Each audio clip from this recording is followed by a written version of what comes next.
Metropolis came out 100 years ago this year. You know the movie Metropolis? No. It's a movie. It's a black and white movie about like the future. It takes place in 2026, and it's like robots and flying cars, and it was like a technical like crazy achievement for being a 1926 silent movie. I think it's silent, and people were talking about it. So interesting. If you could spend the next 20 minutes pretending you've seen this movie. This is gonna go really well. That would be fantastic. What draws your interest right now? What's filling your thought life at the moment? Well, I mean, obviously, filling my thought life is this show and Pinter and everything about Betrayal. Yeah. I mean, it's this morning. My son came into my room and I'm sitting in the dark in my bedroom scribbling notes into my notebook about the character about intentions. The show? Yes. Dang. Okay. I have pages and pages of things that I've written about I break down the show into, what we know about the character from the script and what we might infer and suppositions. And then I go from there to what are her intentions in each scene? What does she want in each scene? And just every rehearsal, something usually pops up. And is this normal? Is this every character you play? Yes. Okay. Yes. It's just an intense process. Is that fun? I do a lot of preparation. And it's funny, though, because when I look back at my college notes, when I went to school for theater, the work that we were meant to do back then was way more intense. Like, I look at that now and I go, who honestly would do all of this work for one little show? But we did all of that work. Yeah, I remember your work for Mary Stuart. You were extremely prepared. Yes. This is Elsinore's Mary Stuart over in Elgin. That's how we met. That is how we met. I was very intimidated by you. Why? I hear that all the time. Am I so intimidating? No, well, you were the leading lady, and I was fresh out of postgrad, and so like I hadn't really had many roles outside of educational theater. So.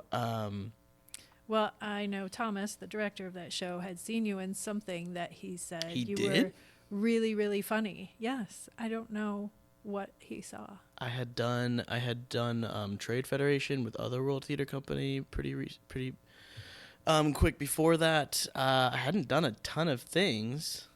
Or maybe your audition for Mary Stuart was really, really funny, but I definitely pumped you up. I went that direction for the audition because I wanted to show that I could play a bunch of roles. And then they cast me as a bunch of roles. I got to play 4 roles for that. Popped in every 30 minutes briefly, which was exactly the kind of thing I love to do. Genuinely. I love doing character roles and stuff. But meeting you was at the read-through, and I don't think we talked at the read-through. Not that I remember. We were probably on opposite sides of that long table. Yeah. So had you done all this prep work even before that? Yes. Wow.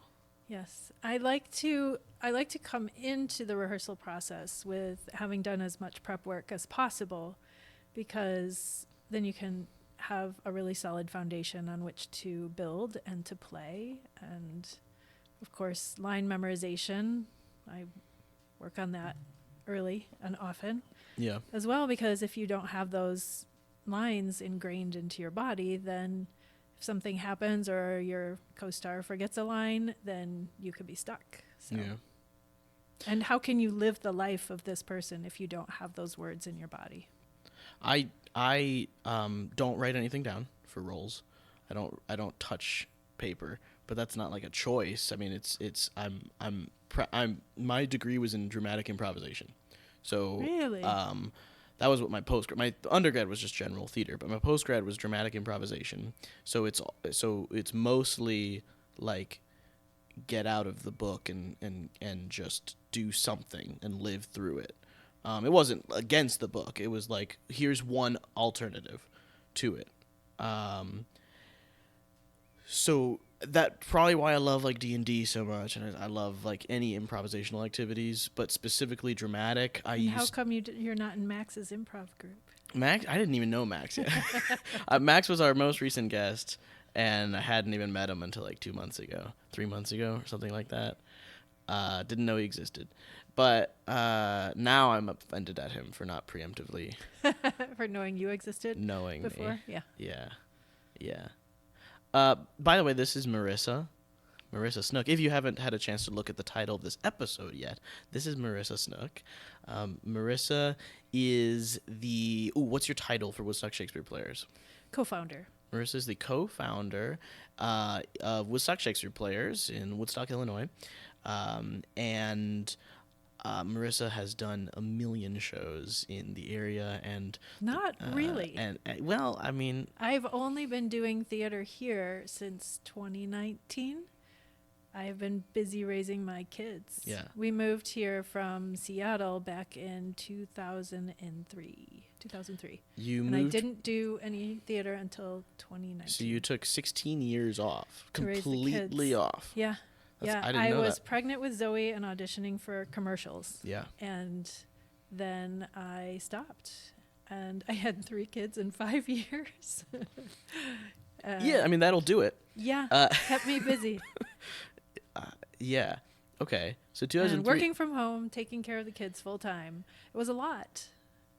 Were you keeping up with the Sphere at all in that time? No. Well, Zoe, my oldest, my daughter, or Zero, as a lot of people in the theater community know her, got into the Woodstock Children's Summer Theater, and she caught the bug. So that's kind of what my entry into this area's theater community was.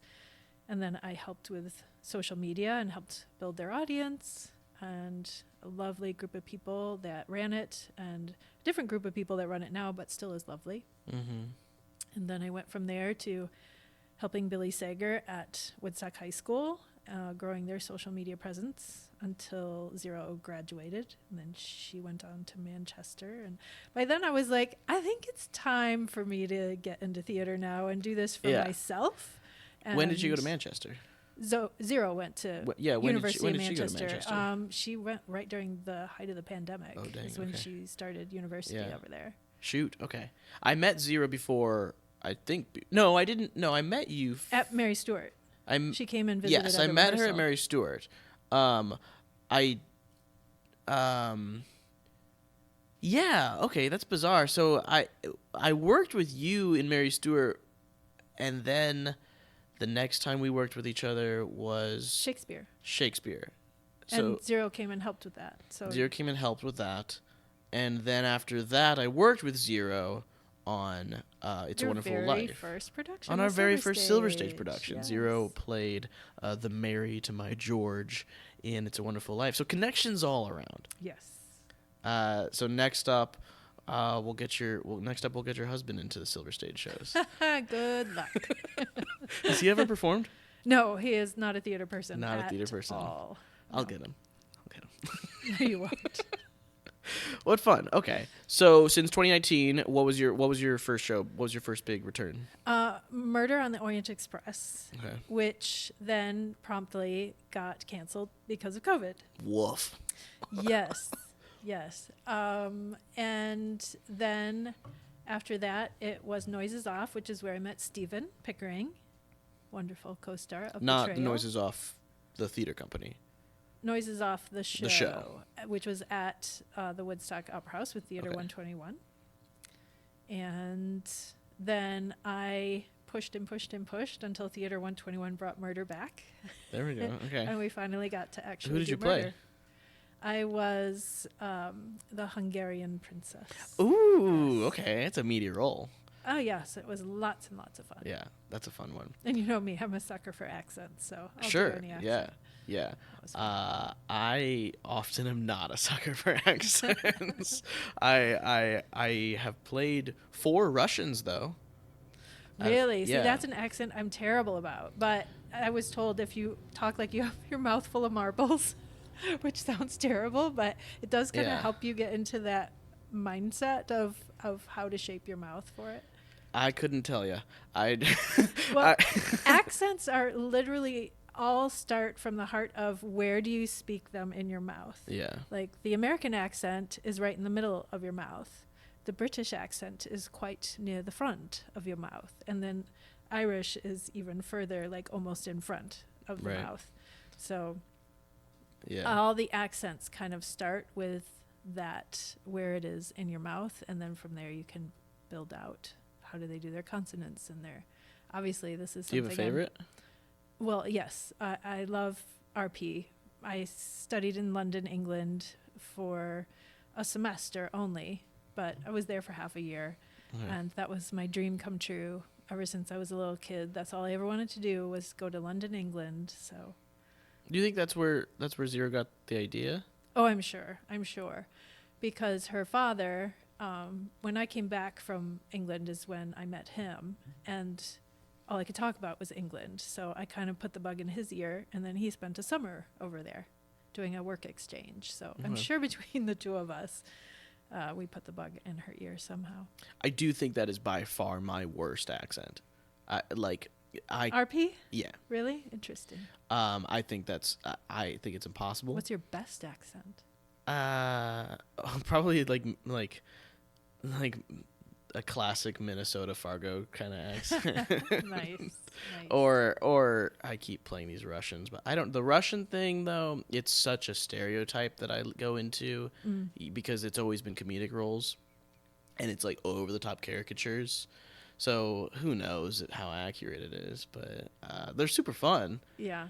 But I can only do like one at a time. During the pandemic, Thomas had started the Zoom Shakespeare group. Oh, yeah. You guys went through tons of Shakespeare. Yeah, all the history plays, right? That was actually my first introduction to Stephen, was virtually through that program. Yes. And that's how I met a lot of the theater community, was through that Zoom Shakespeare. And we had so much fun. Like, it helped. Was it the Henry ad that you did, or was it all the history plays? We had a whole Henry week where we went through all of the Henry plays. Okay. We did a Henry every single night of the week. Wow. It was very intense because those are long. Yeah, they're long plays. Yes. And we would just all do really, really bad accents because it was just a place to explore. Wait, why did you even do accents? It's because why not? Yeah, no, it's fair. I mean, it was fun. I mean, I used a blow-up doll as Julius Caesar and put ketchup all over the sheet that I draped over it. And you haven't even asked why I have a blow-up doll. I mean, I was more trying to question did you guys do Julius Caesar too? Yes. Oh, okay. I was like, I thought we were in the Henry plays. How did we get over? Did you do Antony and Cleopatra, like the duo? No, we did not do that one.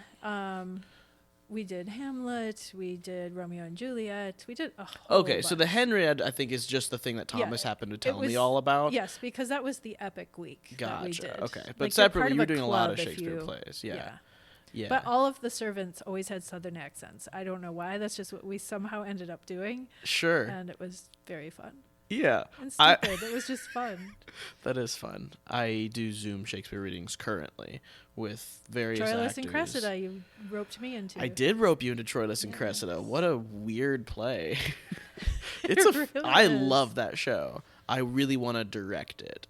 But I would be horrified to be in it. I feel very close to that show, even though I've never done a stage version, but I can't stop reading it. And I really want to see it done right, because I think there's a million ways to do it wrong. Oh, I'm sure. Not wrong's probably the wrong word, but I don't know. Unenjoyably is probably the better word. It is a bizarre play. I think as satire, it's phenomenal. I think if you're trying to tap into characters as like really intentional, serious roles and like really feel them, then I think it starts getting boring. I really do.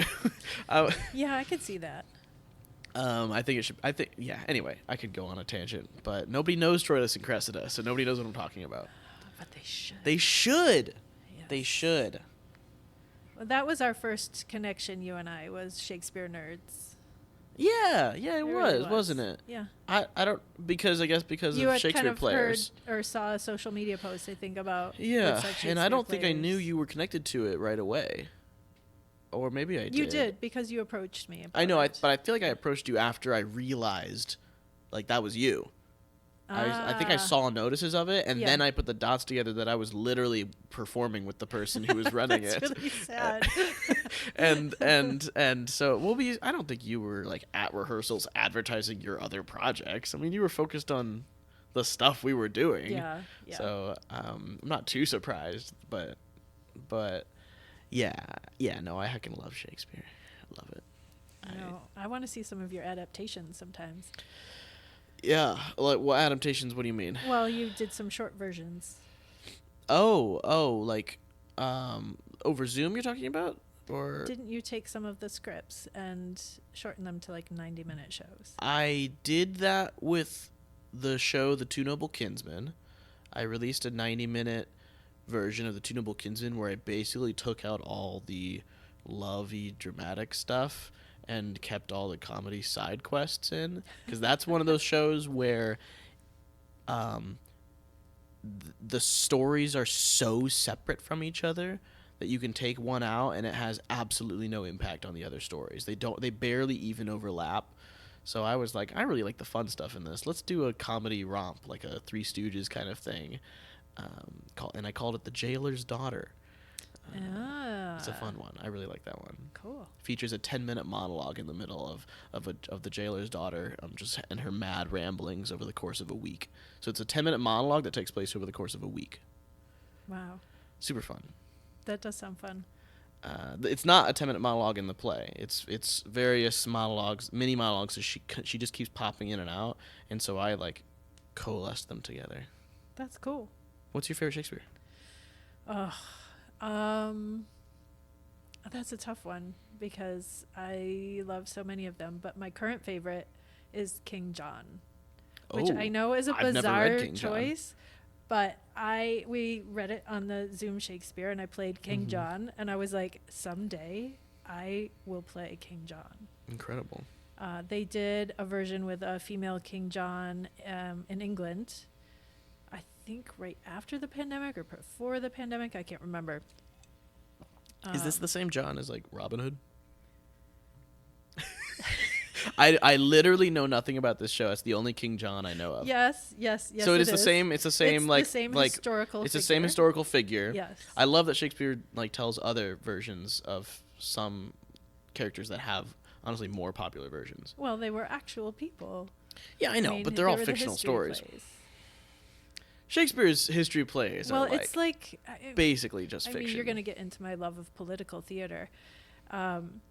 It's like the way that he wrote was for the monarch at the time. Yeah. And it wasn't as a political discourse because the monarch was the one who was paying him for some of these plays, right? And so he would write whatever was going to please them. And Queen Elizabeth loved Shakespeare, as we know, and the Plantagenets were not part of her family, so that's why you don't look lovingly on Richard III, for example. Yeah. That was, I love Richard III so much.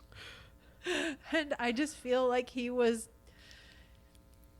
blackened needlessly by that play, yes, and everyone believes that he had a hand in killing the princes in the tower because of that play and had a hunch on his back. No, well, we don't really know, but a long time ago. There are other people that had much more of a stake in getting rid of those princes, and so you could spend hours on diving into that topic. Yeah, who he really was and who killed the princes in the tower. British history is fascinating and fun. I probably don't know nearly as much as I wish I did. And there's just so many. So hang out with me more and you'll find out. Oh yeah, I'll hang out with you more and find out. King John, you played, you read as King John, which is awesome. What was your favorite part of reading for that? Just the fact that it's really written as a serious play again, but there's a lot of humor in it. There's a lot of humor to be found in it. Shakespeare was never meant to be read. It was meant to be performed. Yeah. And surprisingly, was meant to be performed a lot faster than how we do it nowadays. The language was meant to go at a really, really rapid clip.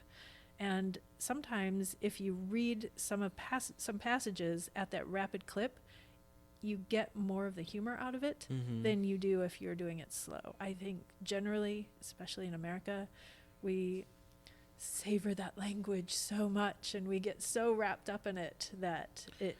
Careful, I'm going to start ranting if I don't hold myself back. I would like to hear you rant. I'm mad at people right now. I'm mad at their versions of Shakespeare.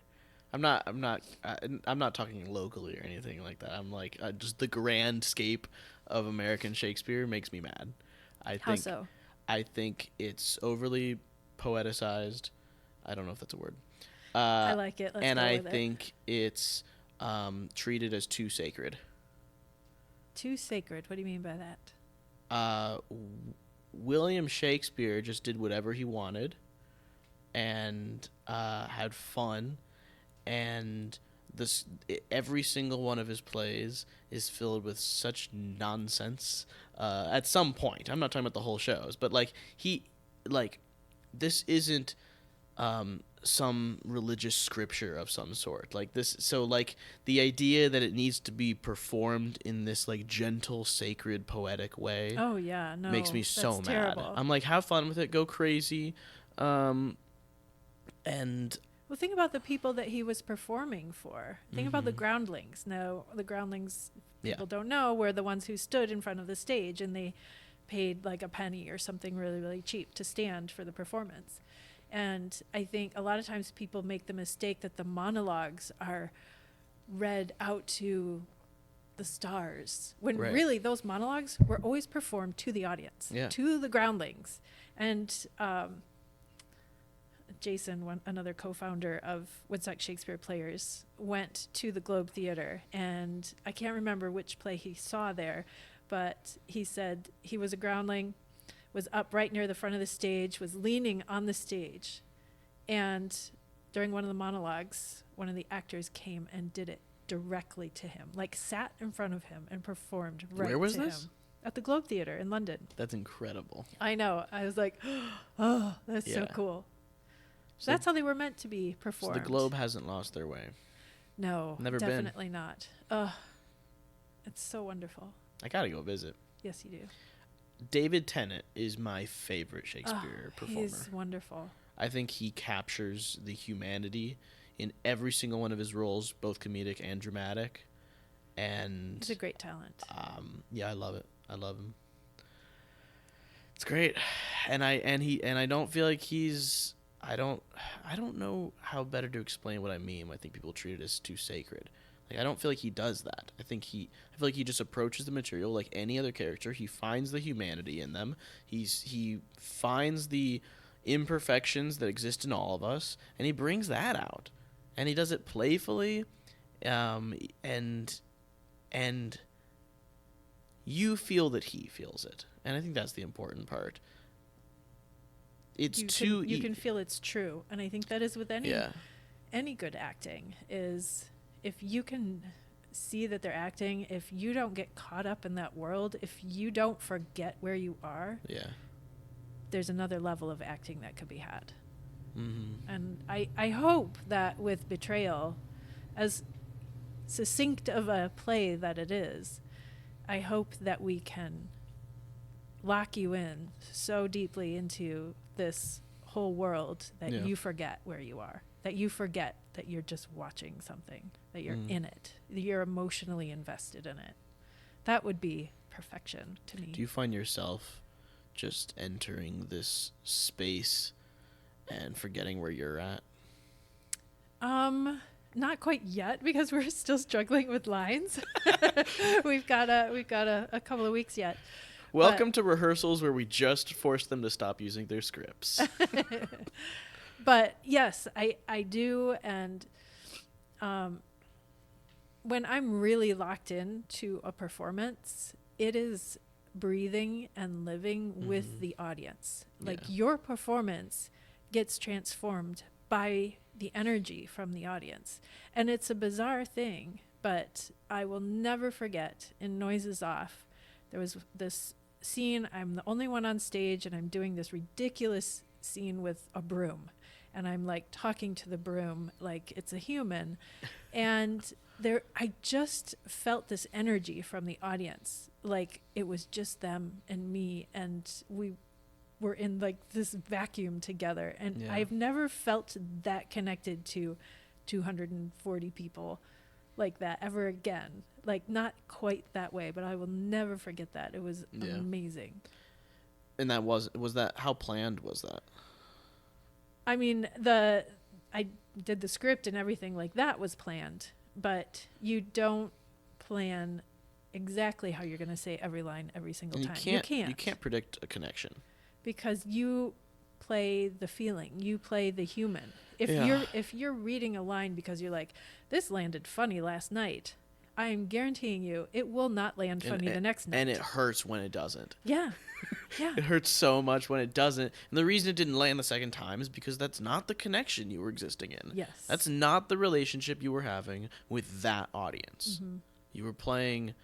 This is like when comedians want to recreate like a moment that hit spontaneously in a previous stand-up set. You can't. And it doesn't happen. No. And for a lot of people, it makes them quit because they can't figure out how to recapture that moment. I'm like, stop trying to recapture the moment. You're missing your current moment if you're trying to recapture a moment. And so, like, I could look back at Midsummer Night's Dream. This is a college version I did, and there was an incredible death scene, and it was a comedic death scene, but the audience was right there with us, and I could hold on to that and like try to recreate that. Pyramus and Thisbe. Pyramus and Thisbe is such a fun scene, and I've got to do it.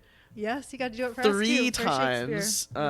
One players. for Woodstock Shakespeare players, and I did Midsummer Night's Dream as one of my Zoom readings, where I didn't play Thisbe for that one. I played not bottom. The main top. No, just kidding. What? You said not bottom. Oh. I'm blanking on the head of the mechanicals in that show. And that was fun because he has like his big monologue at the beginning. But either way, the point being, like, for the Woodstock Shakespeare players, I could not rely on whatever happened at the previous thing. I mean, for one thing, I was doing it with a puppet. Yes, I was gonna say you had a puppet on your hand. What was fun with that was Kathy, who was directing that scene, let me just go into the audience and like talk to them with the puppet, which was a blast. Oh, the kids loved it. It was so fun. Performing Shakespeare for kids is a gift. Oh, it really is. It's so amazing to see the different types of people that come to those outdoor free productions. Mm-hmm. And when we did this last season, it was all the blood and gore and guts and villains. Yeah. You know, that was what the show was all about. And we were so worried when Angie was writing the script of, you know, keeping it kid friendly, family friendly. And I will tell you, the kids were the ones who were like, blood! Yeah, no, they were having a blast. Yes. I was uncomfortable sometimes, but the kids weren't overthinking it. They were like, cut her head off! I certainly saw some of the worst one for me was the Roman one that Tony directed. Oh, with the hands cut off and the throat slitting. And of course I'm forgetting Titus. I have the movie right here, the Anthony Hopkins movie. One of my all-time favorite Shakespeare shows, of course I blank on everything because I'm recording. That's what happens. But that one, there was a couple moments in that particular performed scene where I was like, oh, okay, because I've seen other versions. And also I've seen movies where things are sometimes very graphic. And so I like recall and connect. And I think this is where a lot of like parents getting worried for their children comes from.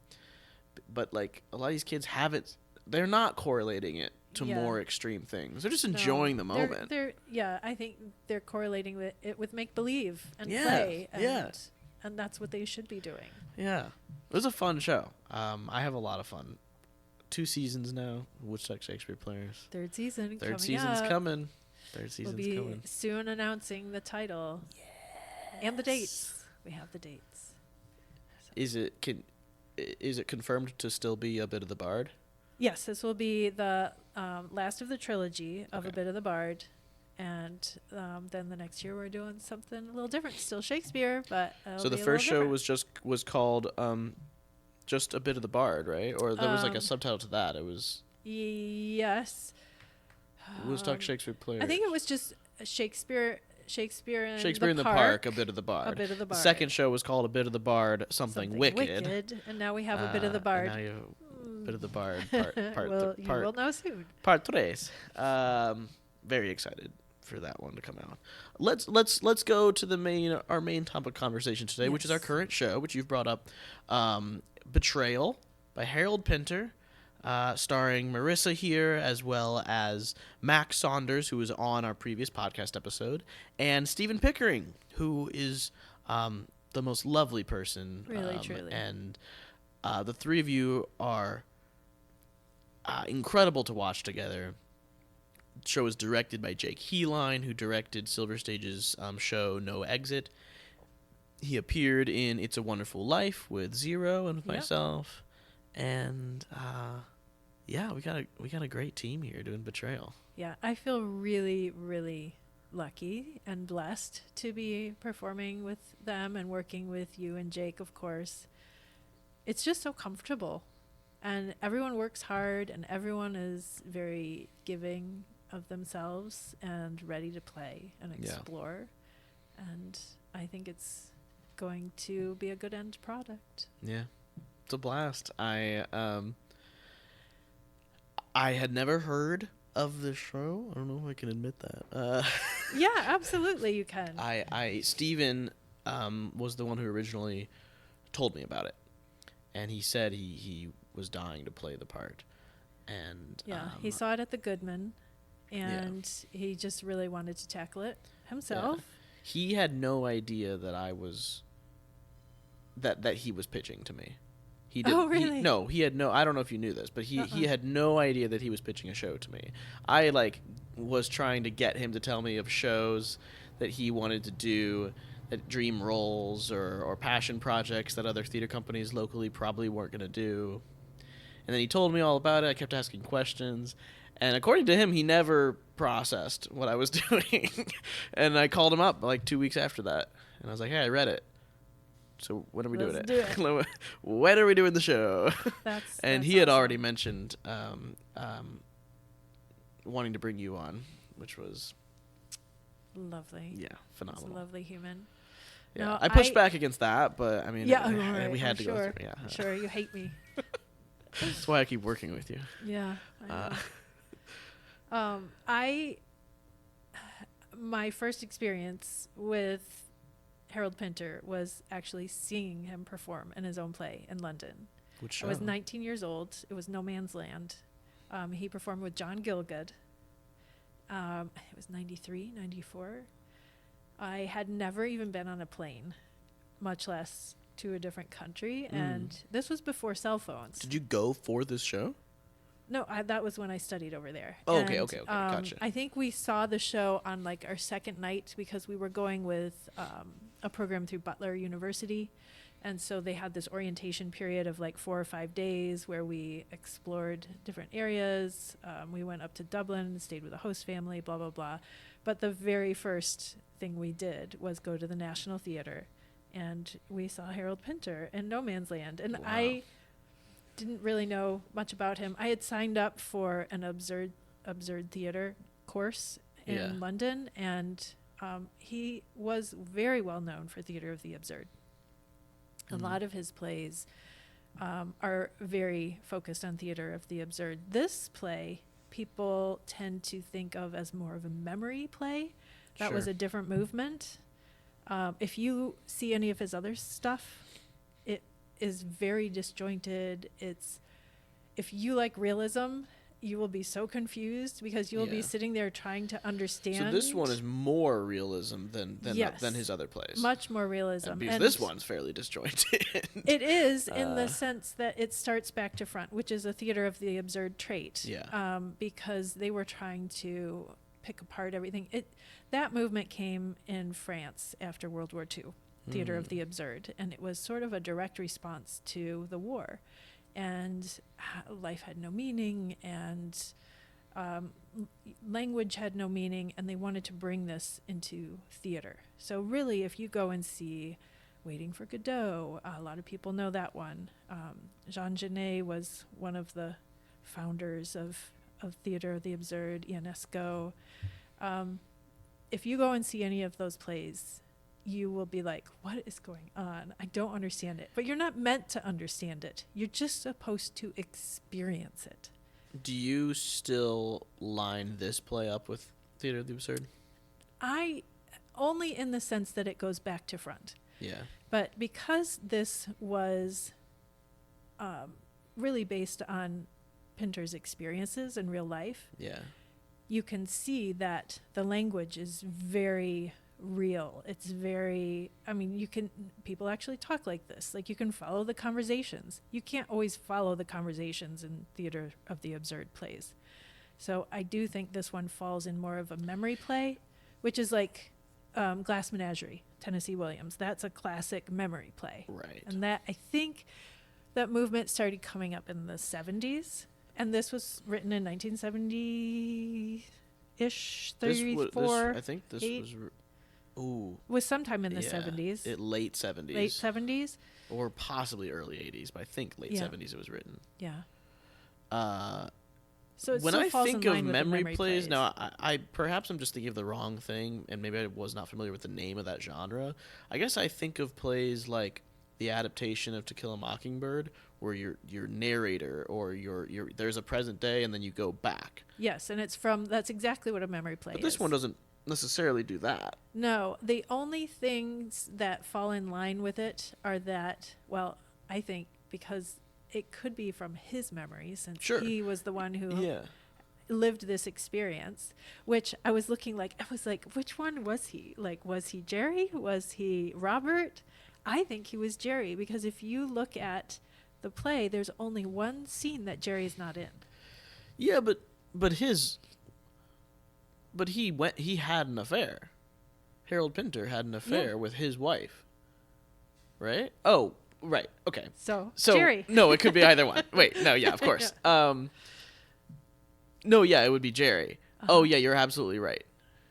But in real life, I don't know why I Pinter, had him thinking as Robert. But no, that makes way more sense. It's funny because I was always thinking of him as Robert too, until I started looking at his history, at Harold Pinter's history, and he ended up marrying the woman that he had an affair with. Oh wow! You'll have to see the show to see what happens or what doesn't happen in Betrayal. But I just didn't put the two and two together until I was like, oh, that's gosh, cool. That's so wild, so interesting. To give a little more context on specifically this play, Betrayal, it tells the story of a marital affair set in 1970s England, and Marissa and Stephen play husband and wife, and Max Saunders plays Jerry, Stephen's character's best friend. And so the story is Jerry and Emma having an affair, and it takes place in backwards order. So you're starting the play at the end of the events, and you're working your way backwards. You get to see what happened before this, but it's various time jumps. You don't exactly know where it's going. You don't exactly know how big of time jumps you're going to be dealing with, and I won't reveal here where it goes, obviously. But the format in general, we are talking about it because it's such a fascinating concept, and it's the Harold Pinter's writing is just so magnetic, and he keeps you on your toes, because I've never seen someone start and end scenes where he chooses to start and end scenes. Yeah. It's like, wait, is it done? In fact, Jake often is like, oh, right, that's the end. Yeah, Jake, our director, is often stops looking at his script, and I keep looking at the script in case anything is needed. He's like, I'll read it eventually. But he'll get lost in the moment and just focus on their performances so that he can be in the moment with the actors, and they'll end a scene, and he's like, oh, you're done. And even though we've seen the scene so many times, but sometimes it ends like 2 minutes after it feels like the scene should have ended. And it's like they stopped their conversation and they're kind of just meandering for like just a second longer. And you realize there's more going on than just the conversation these characters were having. Well, Pinter's trademark, of course, is the pause. Yeah, and the Pinter pause. The Pinter pause. It's crazy. Right. And especially in this particular play, I feel like the pauses are so full of meaning that there's almost more subtext going on in the pauses than there is when people are speaking. What's your thoughts on author's intention versus actor's interpretation? You mean like what's more important, or? I don't know. How important is it for that to get on the same page? Well, unless you have the author to ask in front of you, you'll never truly know their intention. Yeah.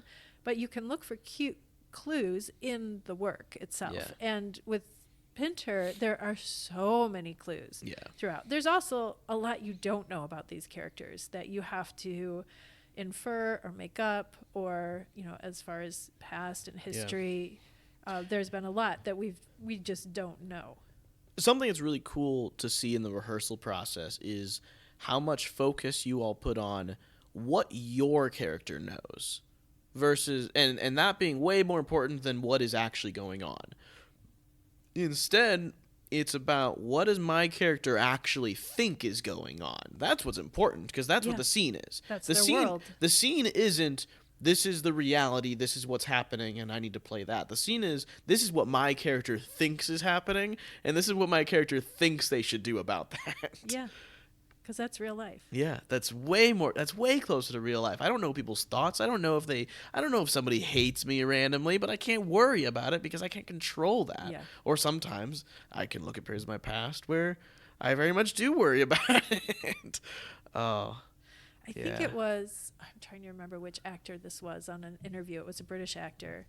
And he was saying so many actors go onto a stage walking absolutely perfectly, or they sit absolutely perfectly because they're like, this is how my character would sit. And he goes, but that's not real life. Like in real life, we're like, like we've got tics, or we're fixing things or scratching or being awkward. Yeah.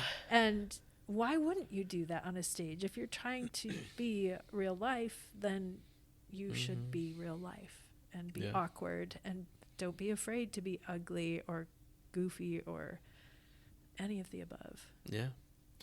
I love the movie Boyhood by Richard Linklater. Do you know this one? I've seen it, but it was a long time ago, so I don't remember. It was filmed over the course of 12 years, and they just filmed for a couple weeks, once a year for 12 years.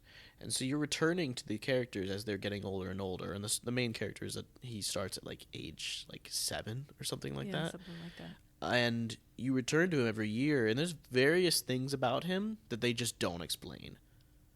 Character traits that just naturally change, and they don't need to explain why those things naturally happened. And the reason it's so easy to do that for that film is because he was literally aging. Yeah. He was actually aging. So he's going to have different haircuts. He's going to have the most insane fashion choices when he's 13, because that's just the way it is, and you don't have to explain those things. It's way more human for me as a viewer to go, I don't like that choice that character made. Yeah. That guy's tie is sideways and crooked. So this may be a switch of topic, but I'm really curious to know your thoughts on why you think theater is important today. Why do I think theater? I'm sure you have an opinion on this one. That's what I want to know. Why do I think theater is important today?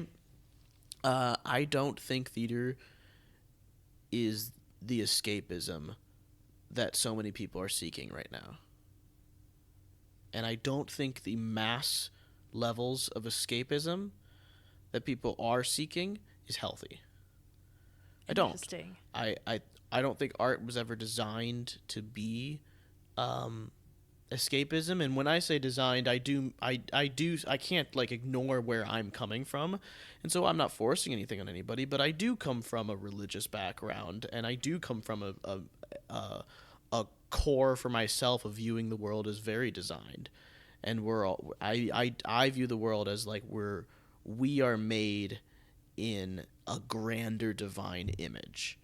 And I don't see that image as being one that runs away from things. Now, we're all imperfect, and we're all contorted and twisted up, and we're all trying to figure it all out. So that's where art comes in. We get to express where we're at now. We have the opportunity to express the current mass anxiety that our... I can't speak for other cultures, so I'll just speak for the American culture. This mass anxiety, and I'll speak even more specific to my experiences, this loneliness epidemic for the men of America. And so I'm going to keep exploring the things that I'm connected to. I'm not going to try to speak for other people, and I want other people to do the same thing. I want other people to speak for their experiences and actually speak life into them, and to not just run from what's going on. Now, I don't think that has anything to do with entertainment value, and I don't think that has anything to do with, like, this should be a serious exercise, or this should be... So why is theater not an escapism? I think it depends on your definition of escapism, for one thing. But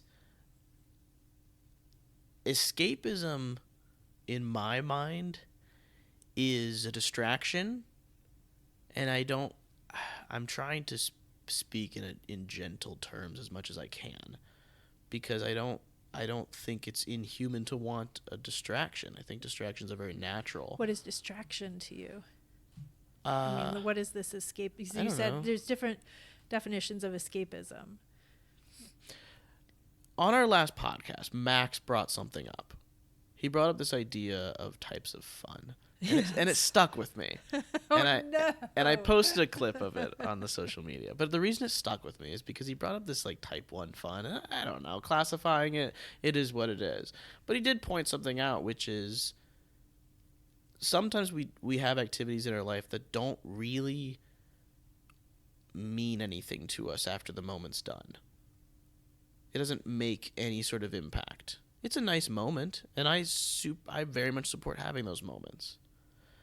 But to simply evade the moment you're living in, to have 20 seconds of an evasion from whatever lived experience you're having from, is great. It's a moment to relax, to breathe.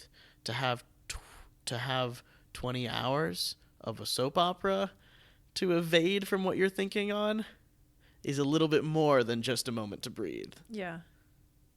Well, I feel like, to me, the lack of escapism in theater has to do with the fact that you're watching it with a community. And there's so little that we do nowadays with a community. Mm-hmm. Like, people aren't even...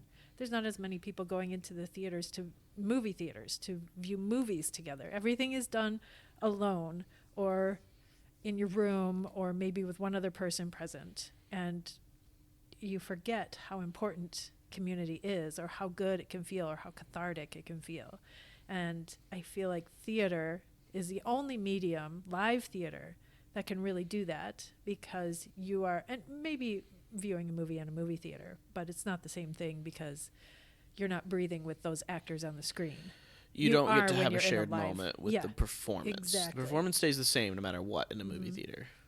So with live theater, you have the community around you. Yeah. You have the community on the stage, and you're all living that experience together. I think that is a beautiful thing that we can't lose in today's society. So how connected is that to the content that's actually happening on that stage? Or is that a separate topic? Well, I think everyone's going to get something different out of even Betrayal as a show. There's going to be some wildly different reactions. Yeah, absolutely. Because you can either see parts of yourself in those experiences, those people, that story, or you can be like, I would never do that. That is a terrible, those are horrible people. And thank God I'm not like that. But you will have a reaction, because they're humans and you're humans, and you're reacting to that whole experience together. Yeah. And that's the fun of, after you watch a show, you can walk away from it and not only talk about what you liked or didn't like about the actors or the lighting or blah, blah, blah, but what the story meant. And Do you put or I guess I should rephrase, how much worth do you put in escapism or evasion? worth? Yeah. Well, again, how are you defining escapism? Are you talking about escapism in theater? Are you talking about escapism in life? I suppose in life, I think artistic escapism is just a different expression of the same thing. Well, interestingly, I think a lot of people go into theater as actors with an escapism in mind. Absolutely. There's so many Yeah. troubled, I won't say messed up. Oh, the but youth. troubled people that go into theater. Youth going like into theater. when you start listening to actors tell their stories, their personal stories, Yeah. there are some wild stories of things that have happened to people and how they went into theater. Yeah. And it's just So how do we avoid judging it while also wanting better? judging what?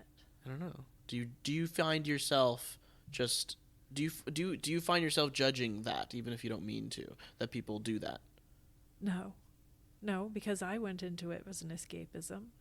And do you think there's a negative effect? No, it's very positive. Okay. It's very positive. I think it doesn't matter why you go into something.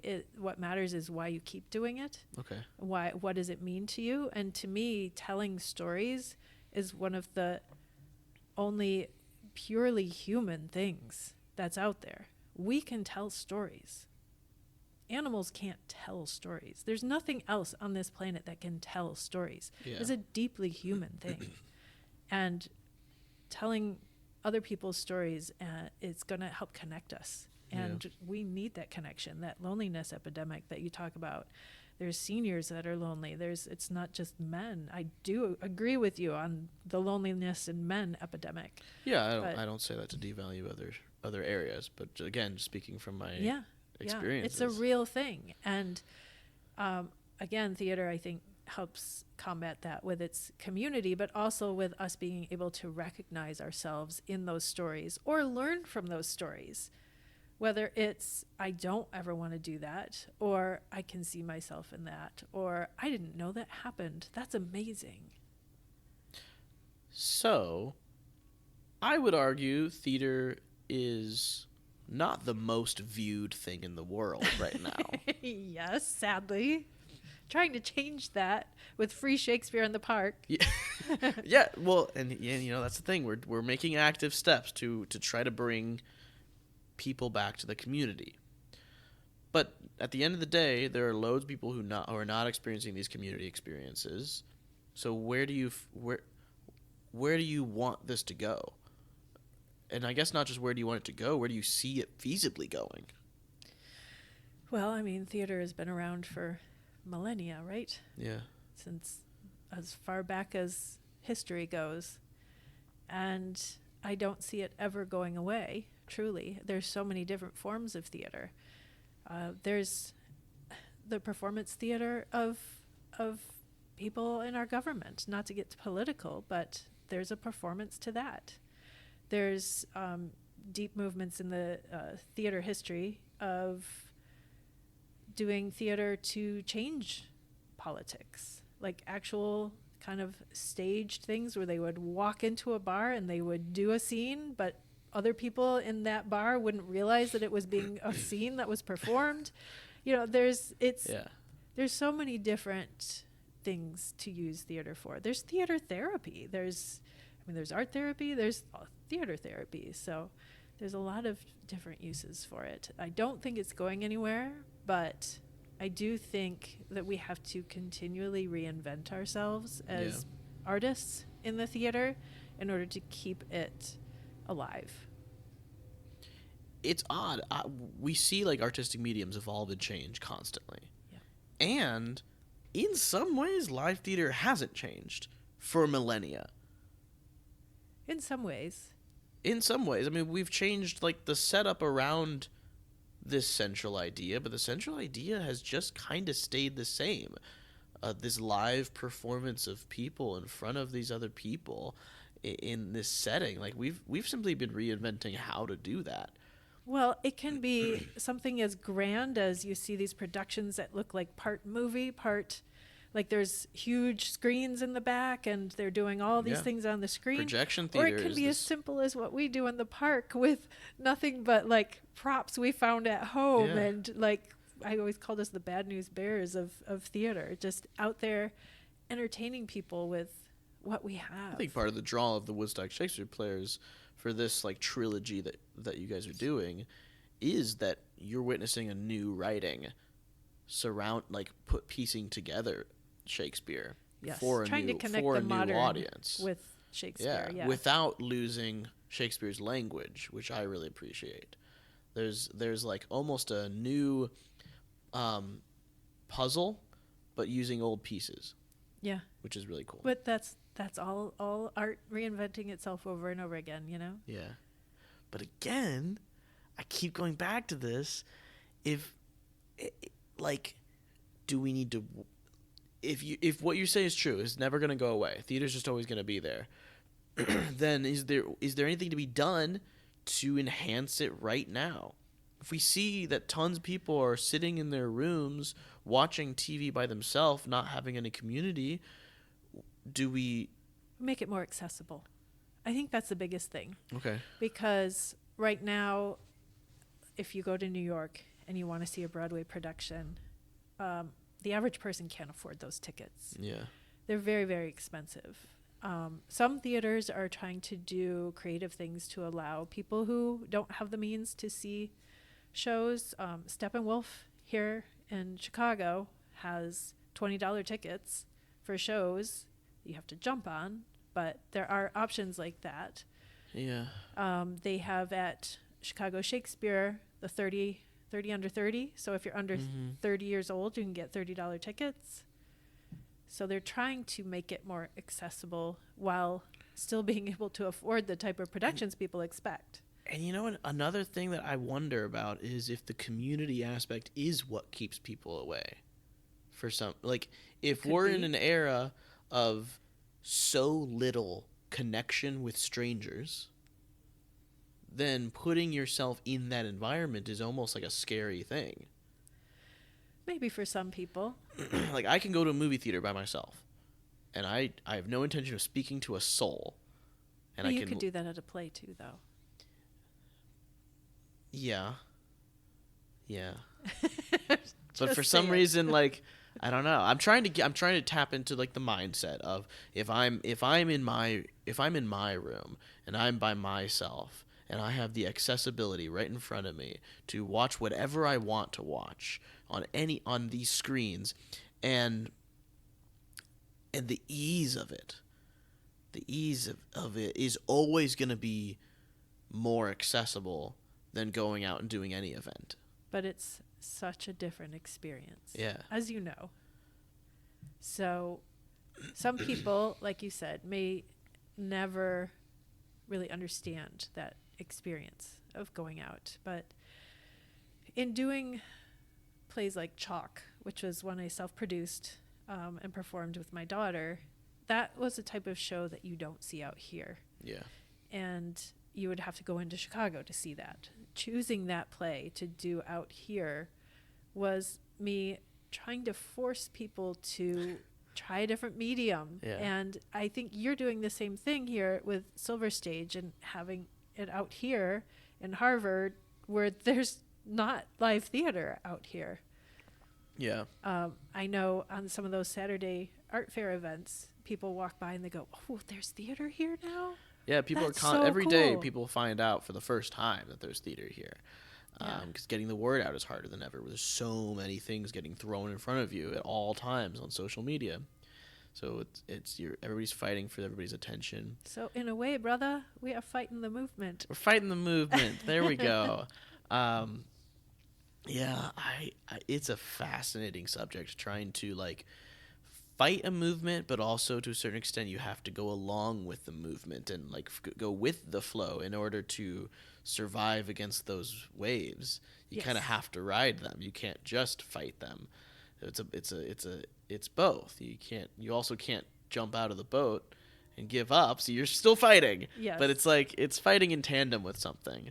If you get a couple of people to every production that either have never gone to a show or haven't gone in years or were dragged but then really loved it. Yeah. You've won at the end of the day. And I suppose I worry of being overly cynical. I'll say on the flip side of things, I'm watching my generation get mad at the status quo and I'm watching tons of people get rid of their smartphones and return to analog different mediums because they're mad at what it's been doing to themselves. Yeah. The system Jumping off of social media. Yeah, the system is clearly not in our favor. So let's get away from it. Let's restart. Let's get off the grid. Go to the theater. Let's go to the theater and get off the grid and go maybe this episode should be called "Go Touch Some Grass." No. Maybe not.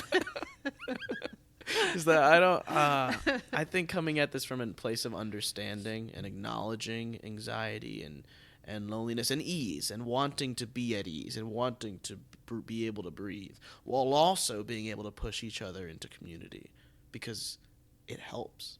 Yeah. And that's cool. Absolutely. Yeah. Go to the theater. Theater. Come see Betrayal. Thank you, Marisa, for coming on the podcast. My pleasure. Betrayal performs February 13th, 14th, and 20th at 7 p.m. and February 21st at 3 p.m. at the Starline Factory in Harvard, Illinois. Come visit Harvard. We are right off the train stop of the Metro from Chicago. So if you're in Chicago, don't even drive here. Take the train and stop on by. And we are literally a 20-second walk from the train, which is phenomenal. Love this space. It's such a cool space. Yeah. Amazing. All right. Fantastic. Thanks for coming on.